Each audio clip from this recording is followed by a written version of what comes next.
नमस्कार प्यारे बच्चों। हम लोग कक्षा 10 का चैप्टर विद्युत पढ़ रहे थे, जिसके 8 पार्ट हम कंप्लीट कर चुके हैं। आज हम पार्ट नंबर 9 स्टार्ट करेंगे। इसके लास्ट पार्ट में हमने समांतर क्रम या पार्श्व क्रम से संबंधित जितने भी न्यूमेरिकल सेम थे वो पूरे कर लिए थे। ठीक है, अब अपना आगे का जो टॉपिक है वो है विद्युत धारा का उष्मीय प्रभाव। विद्युत धारा का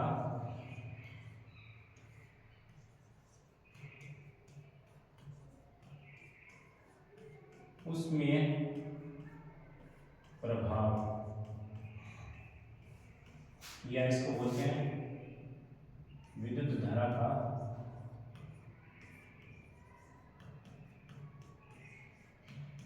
तापीय प्रभाव। एक ही बात है,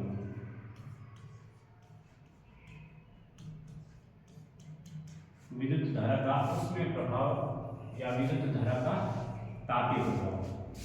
ठीक है, ये टॉपिक अपना नेक्स्ट टॉपिक। तो सिंपल सा है, मान लीजिए ये कोई तार है, ये क्या है, कोई तार है। जब हम ये, और इसका प्रतिरोध उच्च है, इसका जो प्रतिरोध है वो क्या है, उच्च है। ये तार है, इसका प्रतिरोध उच्च है। उच्च से प्रतिरोध वाला तार लिया, इसमें हमने करंट प्रवाहित किया, विद्युत धारा प्रवाहित की, तो थोड़ी देर बाद में ये क्या हो जाएगा, गर्म हो जाएगा। क्या हो जाएगा, गर्म। इसको ही बोलते हैं विद्युत धारा का उष्मीय प्रभाव या तापीय प्रभाव। यानी जब किसी उच्च प्रतिरोध के चालक तार में हम विद्युत धारा प्रवाहित करेंगे तो वो क्या हो जाएगा, गर्म हो जाएगा या ऊष्मा उत्पन्न करेगा। उसको ही हम क्या कहते हैं, विद्युत धारा का उष्मीय प्रभाव या तापीय प्रभाव। ठीक है ना।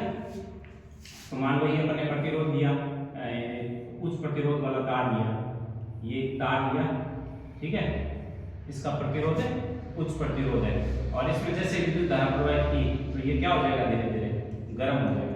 इसको ही बोलते हैं विद्युत धारा का उष्मीय प्रभाव या तापीय प्रभाव। परिभाषा समझ में आ गई होगी। जब उच्च प्रतिरोध वाले, जब किसी उच्च प्रतिरोध वाले तार में विद्युत धारा प्रवाहित करेंगे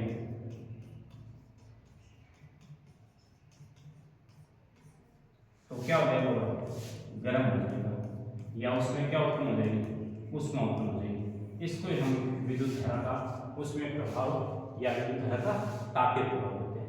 ये मान लो उच्च प्रतिरोध का अपने तार लिया, इसमें विद्युत धारा प्रवाहित की, और विद्युत धारा प्रवाहित करते ही क्या हो गया, गर्म हो गया। तो इसको बोलते हैं विद्युत धारा का उष्मीय प्रभाव या विद्युत धारा का तापीय प्रभाव। ठीक है, समझ में आया। आगे समझो इसको। देखो अब एक तार लेते हैं, ये वही तार है, ठीक है। इस तार का प्रतिरोध क्या है, इस तार का प्रतिरोध क्या है, R है। इसमें बहने वाली जो धारा है वो I है, ये जो धारा क्या है, I है, और इसका जो विभवांतर है वो क्या है, V है। ठीक है ना। हम एक तार लेते हैं, माना एक तार जिसका प्रतिरोध क्या है, कैपिटल R। प्रवाहित विद्युत धारा क्या है, कैपिटल I वह उसके सिरों पर विभवांतर क्या है, कैपिटल V है। अपन ये लिया, माना एक तार जिसका प्रतिरोध कैपिटल R, विद्युत धारा I और विभवांतर V है, ये तार ले लिया। ठीक है, तो देखो इस तार में जो विद्युत धारा प्रवाहित होगी, यानी आवेशों का प्रवाह होगा, वो मानो t सेकंड में q आवेश प्रवाहित हो रहे हैं। अपन लिखते हैं, माना तार में t सेकंड में, t सेकंड का मतलब समय t ले लिया अपने, t सेकंड में q आवेश प्रवाहित हो रहे हैं। q आवेश क्या हो रहे हैं, प्रवाहित हो रहे हैं। प्रवाहित होने पर किया गया कार्य,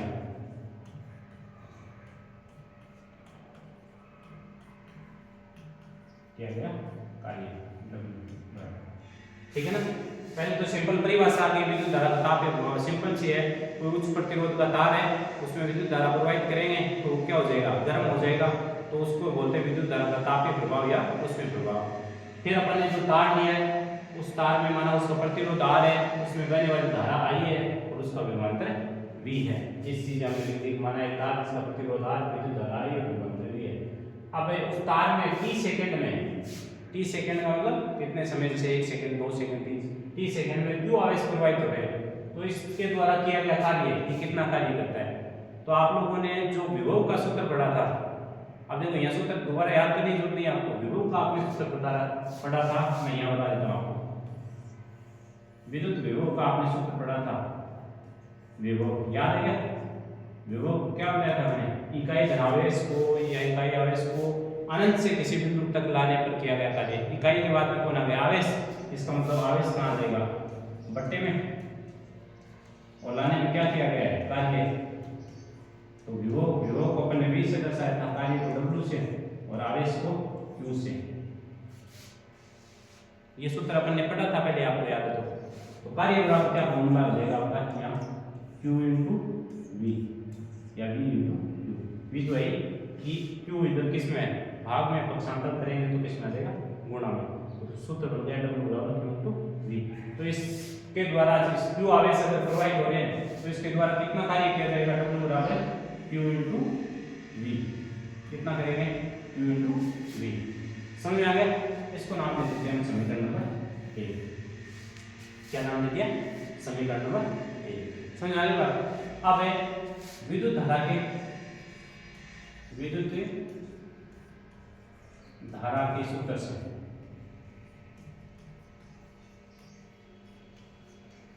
विद्युत धारा का सूत्र क्या था अपना, I बराबर Q अपॉन T, पढ़ा था ना अपने, I बराबर Q अपॉन T।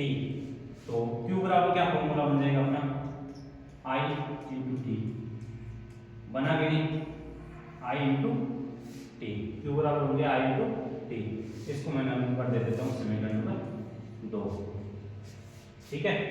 और ओम के नियम से, ओम के नियम से V बराबर क्या होता है, IR, V बराबर IR। इसको मैं समीकरण नंबर दे देता हूँ 3, ठीक है। इतनी बात समझ में आ गई। हमने एक तार लिया जिसका प्रतिरोध R, विद्युत धारा I, विभवांतर V है। इस तार में t सेकंड में Q आवेश प्रवाहित होने पर कार्य, तो कार्य का फॉर्मूला यहाँ से अपन रटेंगे नहीं, पीछे का आपने समझा हुआ है, Q इंटू V। विद्युत धारा के सूत्र से I बराबर Q अपॉन T होता है और Q बराबर क्या होता है, I इंटू T, समीकरण नंबर 2 दे दिया। और ओम के नियम से V बराबर क्या होता है, IR। तो ये दोनों अपन मान है, समीकरण 2 और 3 का मान समीकरण 1 में रख देंगे, 2 और 3 का मान किस में रख देंगे, समीकरण 1 में रख देंगे। तो यहाँ लिख देता हूँ मैं समीकरण 2 व 3 का मान समीकरण 1 में रख देंगे।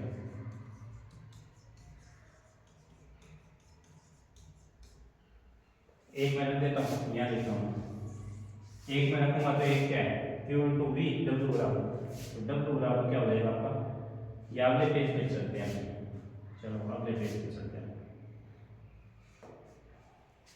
ठीक है। तो अपनी समीकरण है एक में बदल देते हैं, तो W बराबर क्या था आपका, Q into V, Q into V था, तो Q की जगह क्या लिख देंगे, Q की जगह क्या लिख देंगे, I इंटू T, और V की जगह IR। तो इसमें मान रख देंगे Q की जगह तो I into T, I into V की जगह क्या रख देंगे, IR। समझ आ गया। तो W बराबर आपका फॉर्मूला क्या बन गया, इनको गुणा कर दो, I को I से गुणा करो, I square RT, I square RT, ठीक है। तो यहाँ पे, यहाँ जो कार्य है, कार्य किस में बदल जाता है, कार्य है वो चेंज हो जाता है उष्मा में, किया गया कार्य उष्मा में बदल जाता है। समझ में आई बात? किया गया कार्य किसमें बदल जाता है? उष्मा में बदल जाता है। ठीक है ना? एक बार दोबारा देख लो। अपने कहा कि माना कोई तार है, उसमें t सेकंड में q आवेश प्रवाहित हो रहे हैं, तो अपना किया गया कार्य है W बराबर q इंटू वी, समीकरण में लिख दिया ना। और ये सूत्र अपने यहाँ से याद कर ही लिया। विद्युत धारा का सूत्र I बराबर q अपॉन t होता है, तो q बराबर I इंटू टी, समीकरण नंबर 2। और ओम के नियम से V बराबर IR, समीकरण नंबर 3। 2 और 3 के मान किस में रख देते हैं? 1 में रख देते हैं। तो q की जगह तो I इंटू टी रख दिया मैंने, और V बराबर IR। तो अपना सूत्र क्या बन गया? V बराबर आई टी और आई आर। तो आई को आई से गुणा करोगे, आई स्क्वायर आर इंटू टी। समझ आ गया? तो ये आपका यहाँ जो कार्य है, ये जो किया गया कार्य है वो किस में बदल जाता है? उष्मा में। किस में बदल जाता है? उष्मा में। क्योंकि आपको पता है उष्मा ऊर्जा और कार्य मात्रा जूल ही होता है, तो लगातार ये कार्य करेगा, तो ये किस में बदल जाएगा? आपका उष्मा में बदल जाएगा। तो यहाँ पर W की जगह क्या लिख सकते हैं? H। क्या लिख सकते हैं? H। H बराबर अपना फॉर्मूला बन गया आई स्क्वायर आर टी। ये अपने को याद रखना है, इंपॉर्टेंट फॉर्मूला है अपना उष्मा ज्ञात करने का। ये आपका फॉर्मूला है जो आपको याद करना है। ठीक है ना? H बराबर आई स्क्वायर आर टी। यहाँ पे कार्य उष्मा में बदल जाता है, तो H बराबर सूत्र बन गया आई स्क्वायर आर टी। ठीक है ना? अब न्यूमेरिकल में अगर आपको दे रखा है, न्यूमेरिकल में आपको दे दे तो उस हिसाब से आपको सूत्र देखना है। जैसे अपने कहा कि W बराबर क्या होता है? Q into V, Q into V. अब न्यूमेरिकल में आपको मान दे दे V का, I का और T का, तो आपको Q बराबर पता है, क्या रख सकते हैं अपने? I into T. तो W बराबर एक फॉर्मूला क्या आ जाएगा आपका? Q की जगह रखूँ मैं I इंटू टी और इंटू में V। तो एक फॉर्मूला ये बन गया, एक तो कार्य का ये, एक ये, और एक क्या हो जाएगा? V बराबर क्या होता है? I R. V बराबर आई आर। तो W बराबर क्या हो जाएगा? Q इंटू V का मान देता हूँ आई आर। एक ये बन गया, और दोनों को साथ में रखते हैं, तो W बराबर क्या बन जाता है? I into T into I R. तो ये बन जाता है आपका W बराबर आई स्क्वायर आर टी। क्या बताया मैंने यहाँ? मैंने बताया कि न्यूमेरिकल के बेस से देखें तो ये सूत्र देखा आपने, इस सूत्र में क्या होता है?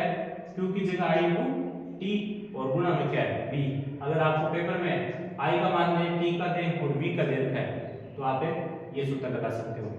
अगर Q का मान दे रखा है, IR का दे रखा है, तो Q ये आ जाएगा, V की जगह वैल्यू रख सकते हैं अपन IR, तो W का मान क्या आ जाएगा? Q into IR।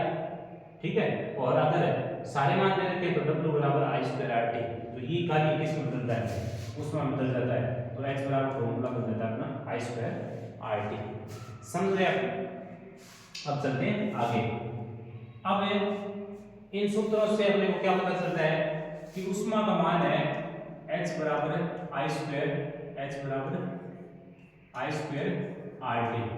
इस फॉर्मूले से देखें अपने, तो उष्मा किन किन कारकों पर निर्भर कर रही है? तो नंबर 1 उष्मा, सबसे पहले उष्मा है वो धारा के वर्ग के समानुपाती है। देखो उष्मा का मान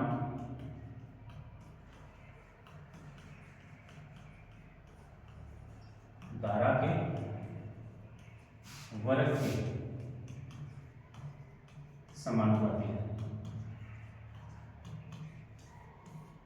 समझ आए?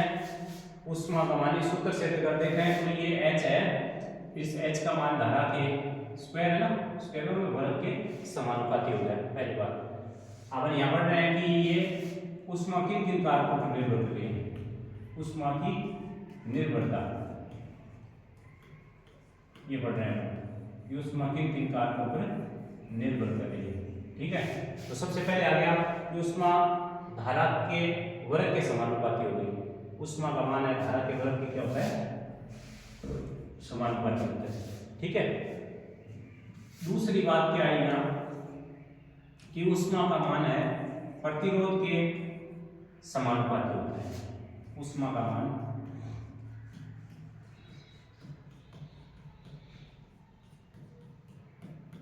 प्रतिरोध के समानुपाती होता है। ठीक है। और तीसरी बात क्या है, ऊष्मा का मान है वो समय के विपरीत क्या है, समानुपाती। ऊष्मा का मान समय के विपरीत क्या है,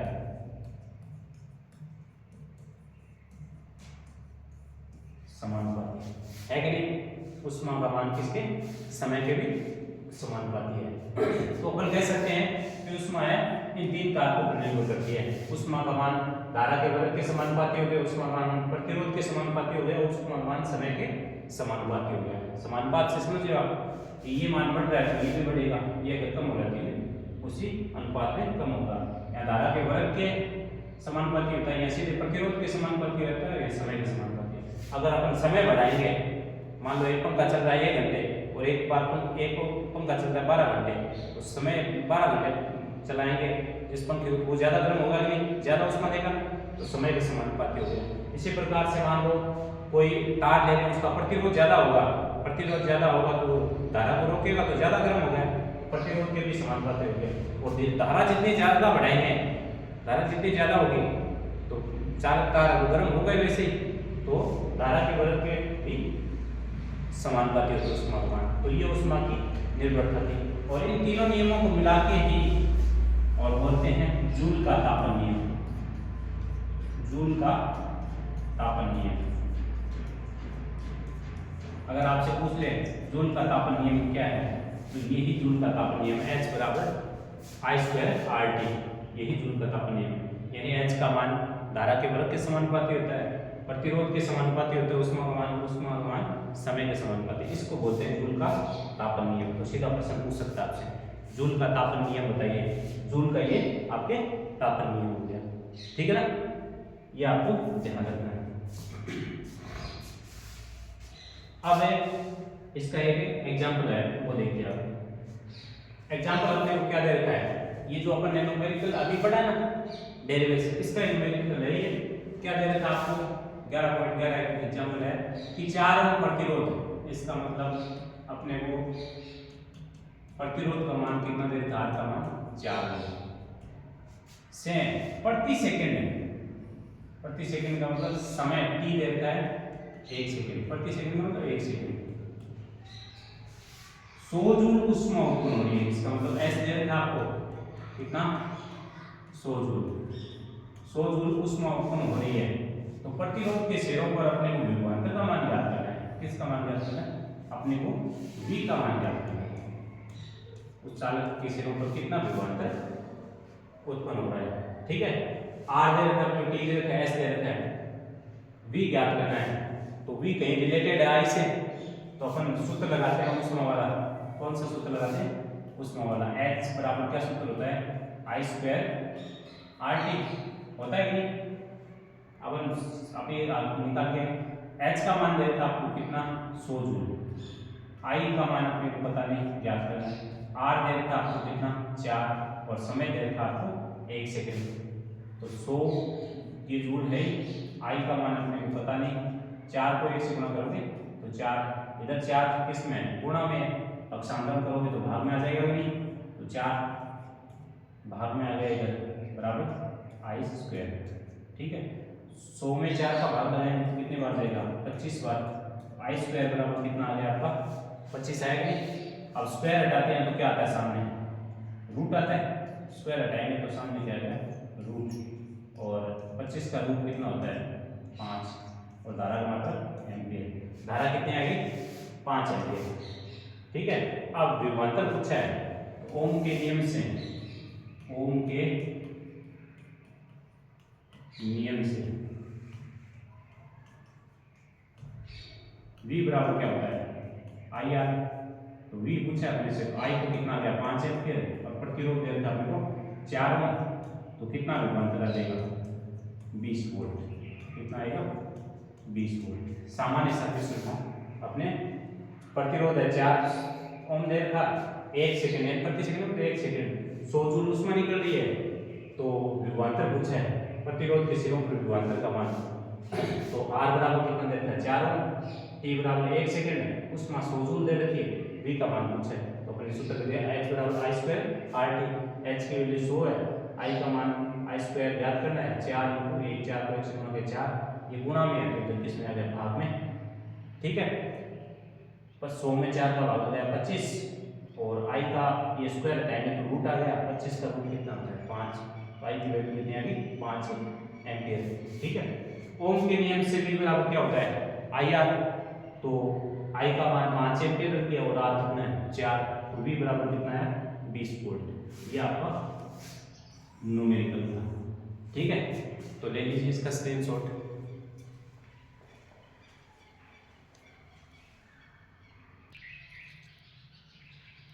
ले लिया इसका स्क्रीनशॉट। चलो अब चलते हैं आगे, आगे देखो। अब आगे हमने क्वेश्चन दे रखा है पेज नंबर 211 पे कि किसी विद्युत हीटर की डोरी है वो उत्तप्त नहीं होती है जबकि उसका तापन अवयव उत्तप्त हो जाता है। एक क्वेश्चन दे रखा है, हीटर देखा होगा आप सभी ने, इस टाइप से अपने घरों में हीटर लगा होता है स्टैंड, ठीक है। इसके अंदर ये तापन अवयव इस टाइप से लगा रहता है, लगा रहता है ना, और एक यहाँ से विद्युत परिपथ का तार होता है जिसको अपन यहाँ पर विद्युत परिपथ में लगा देते हैं। तो इसके कहने का मतलब क्या है, इसके कहने का मतलब विद्युत हीटर की जो डोरी है ये तार वाली जो वायर है जो अपन लगाते हैं वो तो लाल, उत्तप्त का मतलब लाल या गरम होके लाल नहीं होती है जबकि उसका तापन अवयव है, ये अपन देखते हैं जब जैसे अपन प्लग में लगाते हैं तो थोड़ी देर के बाद में ये क्या हो जाते हैं लाल हो जाते हैं, यानी उत्तप्त इसी को बोलते हैं, ठीक है ना। तो इस प्रश्न का उत्तर क्या है, देखो इसका उत्तर क्या है समझ में आया। हीटर का ये जो तापन अवयव है इसको बोलते हैं तापन अवयव, ये है आपका तापन अवयव और ये इसकी डोरी है, क्या है डोरी है। तो ये बोला ये तो लाल हो जाता है, वो डोरी लाल नहीं होती, क्या कारण है इसका, तो इसका कारण क्या है, हीटर का जो तापन अवयव होता है वो बना होता है किसी मिश्र धातु का, किसी मिश्र धातु का उच्च प्रतिरोध वाली, कौन से उच्च प्रतिरोध वाली मिश्र धातु। हीटर का जो तापन अवयव है वो उच्च प्रतिरोध वाले मिश्र धातु, जैसे फॉर एग्जांपल नाइट्रोम एक मिश्र धातु है, इनका बना होता है। तो जब विद्युत धारा प्रवाहित होगी तो इनका प्रतिरोध ज्यादा होगा, तो ये धीरे धीरे क्या हो जाएगा गर्म होकर लाल हो जाएगा, समझे। अपन क्या लिखेंगे उत्तर में, विद्युत हीटर है उसके जो तापन अवयव है वो उच्च प्रतिरोध वाले मिश्र धातु का बना होता है, जैसे नाइट्रोम इनका बना होता है। जब इसमें विद्युत धारा प्रवाहित करेंगे तो इनका प्रतिरोध क्या होगा ज्यादा होगा, प्रतिरोध ज्यादा होने के कारण क्या होगा ये धीरे धीरे गर्म होकर लाल हो जाता है। जबकि ये जो डोरी बनी होती है वो बनी होती है चालक पदार्थ, अपने तार बने होते हैं तो तांबे के या एल्यूमिनियम के होते हैं, तांबे या किसके होते हैं एल्यूमिनियम के, तांबे या एल्यूमिनियम के होते हैं। इनका प्रतिरोध क्या होता है कम, इनका प्रतिरोध क्या होता है कम होता है कि नहीं, इनका प्रतिरोध कम होने के कारण क्या होता है इनमें आसानी से विद्युत धारा प्रवाहित हो जाती है, तो ये लाल या उत्तप्त या गर्म नहीं होते। समझ गए हम लोग इसका उत्तर, ये इसका उत्तर है कि विद्युत धारा का तापन अवयव उच्च प्रतिरोध वाले मिश्र धातु जैसे नाइट्रोम का बना होता है, इस वजह से विद्युत धारा प्रवाहित करेंगे तो ये क्या होगा गर्म या लाल हो जाएगा। जबकि इसकी जो डोरी है वो चालक पदार्थ जैसे तांबे या एल्यूमिनियम की बनी होती है जिनका प्रतिरोध कम होता है, इनमें आसानी से विद्युत धारा प्रवाहित हो जाए, इसलिए ये उत्तप्त नहीं होती है जबकि इसका अवयव उत्तप्त हो जाता है, ठीक है। आगे देखो अगला क्वेश्चन कह रहा है 1 घंटे में, 1 घंटे में, इसका मतलब इसके सॉल्यूशन की तरफ चलते हैं साथ साथ में। 1 घंटे का मतलब समय दे रखा आपने को t बराबर समय, ऐसे लिख देता हूँ समय t बराबर कितना दे रखा आपने को 1 घंटे, 1 घंटे में 50 वोल्ट विभवांतर से, विभवांतर का मान कितना दे रखा आपने को, विभवांतर दे रखा है 50 वोल्ट, विभवांतर से 96,000 कूलम, आवेश कितना दे रखा, विभवांतर V हो गया आवेश Q हो गया, ये दे रखा 96,000 कूलम। स्थानांतरित होने के लिए ऊष्मा का मान ज्ञात करना है। किसका मान ज्ञात करना है? ऊष्मा का मान अपने को ज्ञात करना है। T दे रखा है अपने को, V दे रखा है, Q दे रखा है, ठीक है, और H का मान ज्ञात करना है अपने को, ऊष्मा ज्ञात करनी है। क्या ज्ञात करनी है? ऊष्मा, यानी H का मान अपने को ज्ञात करना है, ठीक है। तो सबसे पहले तो अपने को ये समय है इसको परिवर्तित करना पड़ेगा। समय घंटे में नहीं सेकंड में लेना है अपने को, ठीक है ना, क्योंकि इसका ऐसा है मात्रा अंतरराष्ट्रीय मात्रक सेकंड होता है। तो 1 घंटे में कितने मिनट होते हैं? 60, और 1 मिनट में 60 सेकंड होते हैं। तो 60 × 60 बराबर कितने सेकंड हो जाएंगे? 3600 सेकंड। सबसे पहली बात तो अपने को ये ध्यान रखना, ठीक है। अब आई का मान देंगे अपने, विद्युत धारा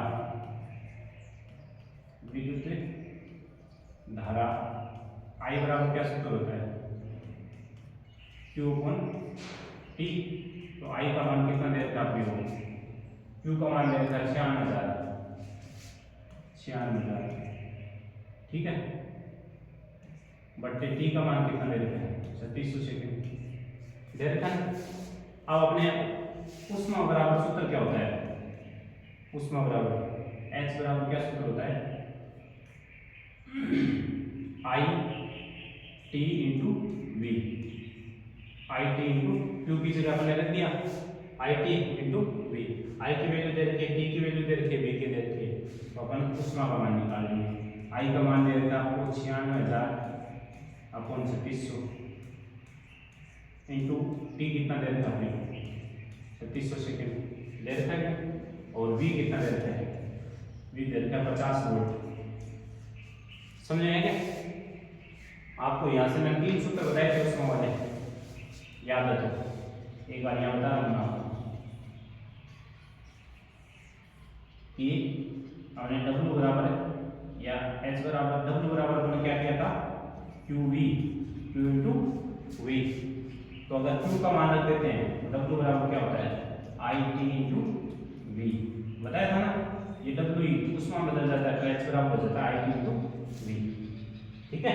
तो मैंने पहले बताया था आपको, अपने को जो सवाल दे रखे हैं उन न्यूमेरिकल्स में जो मान दे रखे हैं उसके हिसाब से आप फॉर्मूला लगा लीजिए। तो S बराबर क्या आ जाएगा आपका? ये 3600 सेकंड से 3600 कैंसिल हो गए, इनको गुणा कर दो तो 4 तो 0 आ गया आपके, 4 0 आ गए, 6 5 30, 3 और 9 45 और 3 48, ये आ गया आपका। ऊष्मा का मात्रक क्या होता है? जूल। कार्य, ऊर्जा, ऊष्मा, इन सब के मात्रक क्या होते हैं आपके? जूल होते हैं। तो ये आपका 4800 जूल आ गया, ठीक है ना। ले लो इसका स्क्रीनशॉट ले लो, फिर नेक्स्ट क्वेश्चन कर सकते हो।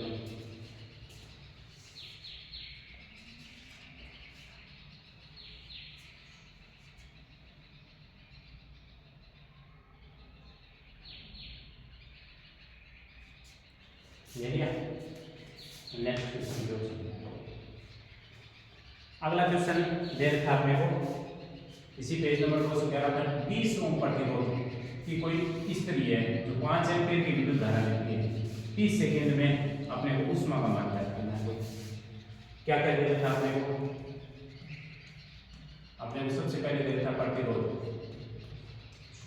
क्या दे रखा है? प्रतिरोध। प्रतिरोध की वैल्यू दे रखी है 20 ओम। कितनी दे रखी है? 20 ओम। स्त्री है 5 एम्पीयर की धारा, प्रतिरोध R, धारा अपने को कितनी दे रखी है? I बराबर 5 एम्पीयर, 5 एम्पीयर की विद्युत धारा, और समय दे रखा अपने को 30 सेकेंड, समय दे रखा T बराबर 30 सेकेंड। सिंपल अपने से पूछ सके ऊष्मा पूछी, H बराबर ज्ञात करना है। तो सूत्र निकाला था अपने, H बराबर I² RT। तो सारी वैल्यू दे रखी है, I की दे रखी है, H की दे रखी है, R की दे रखी है, तो उसमें इजी निकालोगे आप, कर सकते हो। I का मान तो कितना है? 5 एम्पीयर, और इसका क्या है? स्क्वायर इंटू R की वैल्यू कितनी है? 20 इंटू T की कितनी है? 30 सेकेंड, तो ये आपका 30 सेकेंड। H बराबर क्या आ गया? 5 का स्क्वायर करोगे 25 इंटू 20 इंटू 30, तो गुणा कर दो, 3 2 6, 25 को 6 से गुणा करो 150, ठीक है। तो कितने जीरो आ जाएंगे, 2 जीरो आ जाएंगे। तो ये आपके उष्मा का मान आ गया। तो गुणा 100 आसानी से कर सकते हो आप। 3 दूनी 6, 25 को 6 से करोगे 150 और ये आगे 2 जीरो के 2 जीरो, तो H बराबर 15,000 जूल। ले लीजिए इसका स्क्रीनशॉट।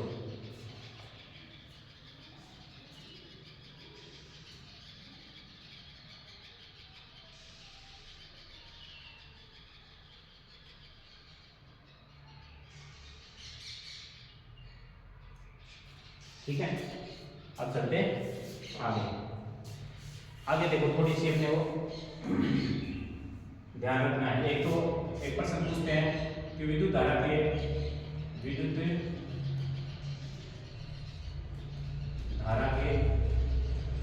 उष्मीय प्रभाव पर आधारित उपकरण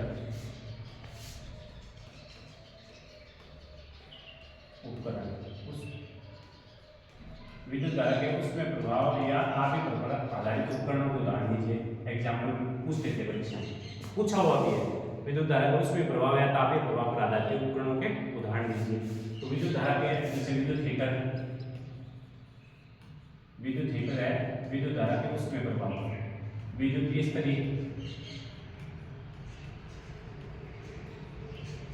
विद्युत टोस्टर,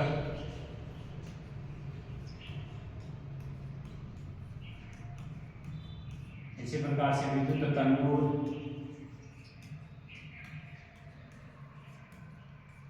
विद्युत केतली,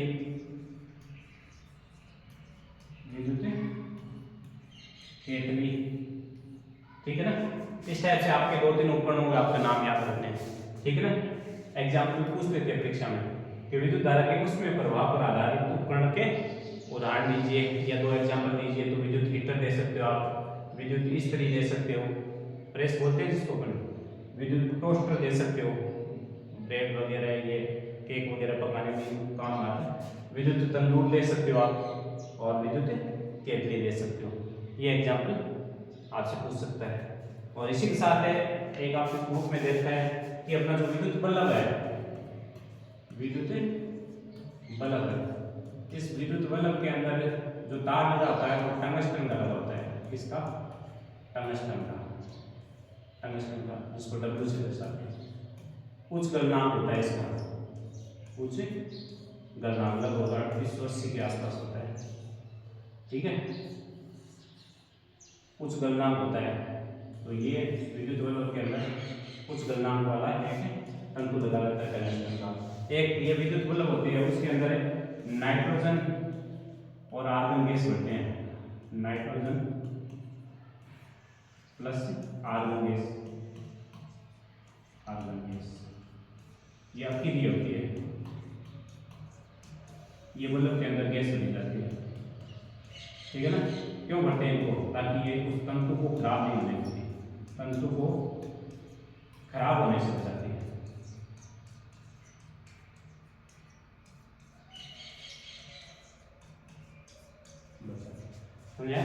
विद्युत बल्ब में जो तंतु बना होता है टंगस्टन धातु बना होता है, जिसका गलनांक होता है वो उच्च होता है, लगभग 3880 के आसपास होता है। और विद्युत बल्ब होता है, उसके अंदर जो गैस भरी होती है वो नाइट्रोजन प्लस अकेली ऑर्गन गैस भरी होती है। क्या काम करती है?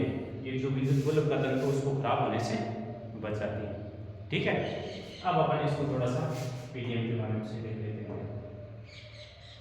लास्ट अपन ने देखा था एग्जाम्पल के लिए समांतर क्रम के, उसके बाद में देखो 2 नोट है इंपॉर्टेंट है। घरों में विद्युत उपकरण है समांतर क्रम में संयोजित किए जाते हैं। ये प्रश्न भी पूछा हुआ है कि घरों के अंदर जो जितने भी उपकरण है, मैंने आपको बताया भी था, अपने कल ही पढ़ा था कि जो अपना समांतर क्रम में घरों में युक्तियाँ लगाना बेस्ट है या श्रेणी क्रम में श्रेष्ठ है, ये पढ़ा था ना। तो वही है, तो घरों में जितने भी उपकरण है अपने समांतर क्रम में होने चाहिए, ताकि कोई एक उपकरण फ्यूज हो जाए तो अन्य पर प्रभाव नहीं पड़े, विद्युत धारा है वो आसानी से उनको उपलब्ध हो जाए, और तीसरा आपने पढ़ा था विभवांतर है वो समान रूप से मिल जाए, ठीक है। तो घरों में कौन से क्रम में उपकरण अपने लगाते हैं? तो समांतर क्रम में, याद रखना। और डेकोरेशन में जो लाइटें लगाते हैं वो कौन से क्रम में लगेगी? सीधे पूछ ले, वो श्रेणी क्रम में। ये 2 छोटी नोट है, ध्यान रखना। अब अपना जो नया टॉपिक आज पढ़ा है विद्युत धारा, उसमें प्रभाव या तापीय प्रभाव।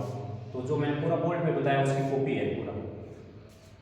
जब उच्च प्रतिरोध के तार से विद्युत धारा प्रवाहित की जाती है, उच्च प्रतिरोध का कोई तार है उसमें विद्युत धारा प्रवाहित करते हैं, तो प्रतिरोध तार अत्यधिक क्या हो जाता है, गर्म हो जाता है और ऊष्मा उत्पन्न करता है। गर्म होकर क्या उत्पन्न करेगा, ऊष्मा। इसे बोलते हैं विद्युत धारा का तापीय प्रभाव या ऊष्मीय प्रभाव। तार है, विद्युत धारा प्रवाहित की, वो गर्म हो गया, उसको बोलते हैं विद्युत धारा ऊष्मीय प्रभाव या तापीय प्रभाव। सिंपल। आगे देखो, अब माना आपने एक तार लिया जिसका प्रतिरोध क्या है, R है, उसमें प्रवाहित होने वाली धारा क्या है, I है, और उसके सिरों पर जो विभवांतर है वो क्या है, V। प्रतिरोध R, प्रवाहित होने वाली धारा I और विभवांतर V है। तो t समय में q आवेश यदि प्रवाहित होते हैं तो किया गया कार्य, मैंने बताया था उस तार में अगर t समय में, t का मतलब 1 सेकंड 2 सेकंड 3 सेकंड अलग अलग हो, तो t समय में अगर q आवेश जा रहे हैं तो क्या कार्य करेगा। कार्य का सूत्र आपको मैंने वहां से रो वाले से अपन याद कर लेंगे। कार्य बराबर आवेश इनटू विभवांतर, यानी W बराबर Q इनटू V, W बराबर Q इनटू V। इसको समीकरण नंबर 1 नाम दे दिया। विद्युत धारा की परिभाषा क्या होती है अपनी, I बराबर Q अपॉन T, और Q बराबर क्या हो जाएगा, ये पक्षांतर में T गुणा में चला जाएगा I इनटू T। इसको समीकरण दे दिया 2। और ओम के नियम से क्या होता है, V बराबर क्या होता है, IR। ओम के नियम से V बराबर IR।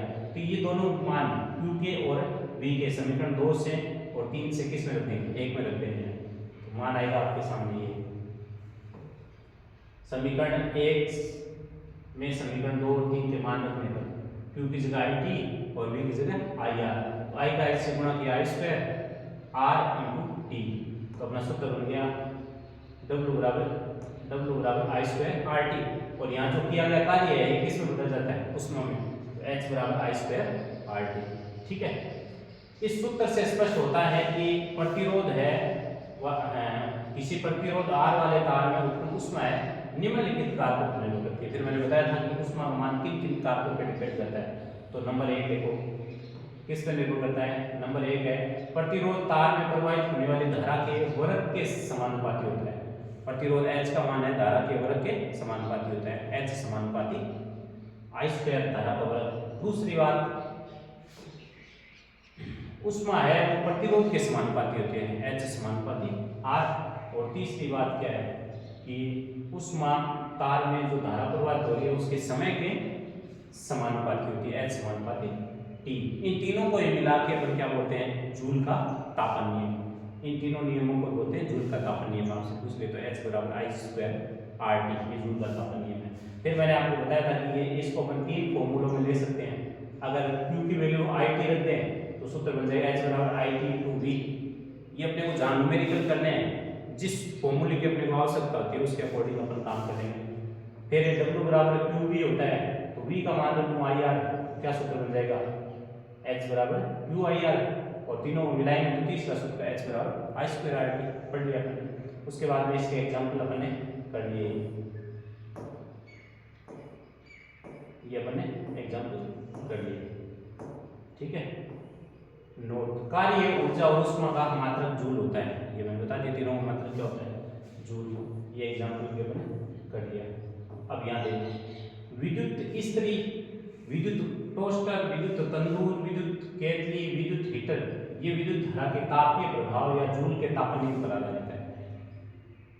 सीधा 1 नंबर का क्वेश्चन पूछ सकता है आपसे, जूल के तापन नियम पर आधारित या जूल के उसमें विद्युत धारा के उसमें प्रभाव पर आधारित उपकरणों के उदाहरण दीजिए। तो विद्युत हीटर दे सकते हो, विद्युत केतली दे सकते हो, विद्युत टोस्टर दे सकते हो, विद्युत तंदूर दे सकते हो। ठीक है। ये फिर दे रखा आपके कि विद्युत बल्ब में जो तंतु बनाने के लिए टंगस्टन है उसको अपन काम में लिया जाता है। टंगस्टन धातु का उपयोग किया जाता है जो उच्च गलनांक वाली प्रबल धातु है। इसका गलनांक होता है 3380। कितना होता है, 3380 डिग्री सेंटीग्रेड होता है इसका गलनांक। ठीक है। और अगली बात आ गई, विद्युत बल्बों में अकेले नाइट्रोजन और ऑर्गन गैस भरी जाती है। नाइट्रोजन और अकेले ऑर्गन गैस भरी जाती है जिससे बल्ब का तंतु है लंबे समय तक क्या नहीं होता, खराब नहीं होता है। ठीक है। तो प्यारे बच्चों, आज का जो अपने पार्ट पढ़ा है आई होप आपको समझ में आया होगा। घर जाके इसका अभ्यास जरूर करना। Okay, good luck.